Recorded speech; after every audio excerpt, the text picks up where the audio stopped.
Connaît-on comment fonctionne une entreprise? Platon Lagaffe est une bande dessinée pleine d'humour qui nous invite à découvrir le boulot de l'entreprise, dans ce cas la Cogitope, d'un point de vue philosophique.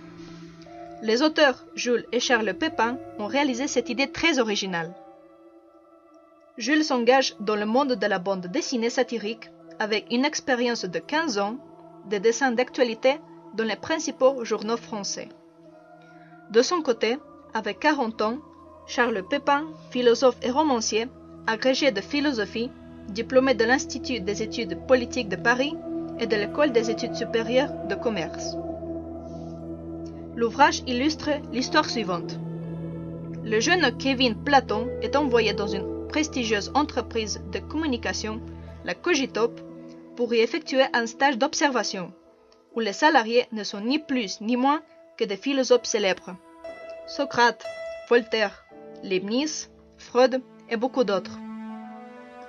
Le jeune stagiaire devra se soumettre dans un parcours d'intégration aux côtés des grands penseurs de l'humanité pour comprendre la manière dont l'entreprise circule autour du travail pour arriver au profit souhaitable. Les idées philosophiques sont accompagnées par un traitement de sujets qui illustre clairement certaines politiques à l'intérieur de l'entreprise. Quelques-uns ont attiré mon attention.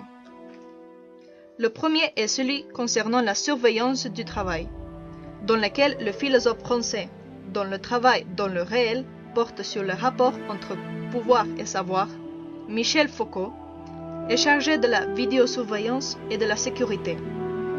Et lui-même affirme dans sa théorie dans un paragraphe de l'ouvrage que le contrôle social s'exerce partout et toujours, même dans les endroits où l'on se sent libre de toute vigilance.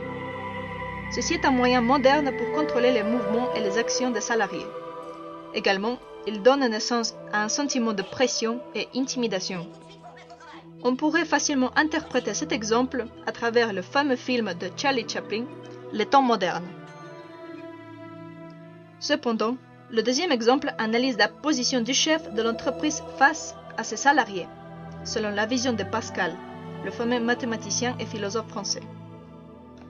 D'après lui, un chef talentueux est celui qui imposera sa présence même quand il n'est pas là. C'est dans la liberté qu'il laisse aux autres que se manifeste son vrai pouvoir face aux salariés. Dans la réalité, cette affirmation s'applique avec succès dans le quotidien, car une entreprise peut facilement rentrer dans une phase de prospérité si le chef sait nommer les bonnes personnes aux bons endroits pour que tout tourne sans lui. C'est pour cette raison que le directeur général de la Cogitope, Jean-Philippe Dieu, rarement rend visite à ses employés. Non seulement Platon, mais nous comme lecteurs, découvrons un monde du travail et ses nombreux enjeux au sein d'une entreprise. Pour moi, personnellement, ce livre a captivé mon esprit.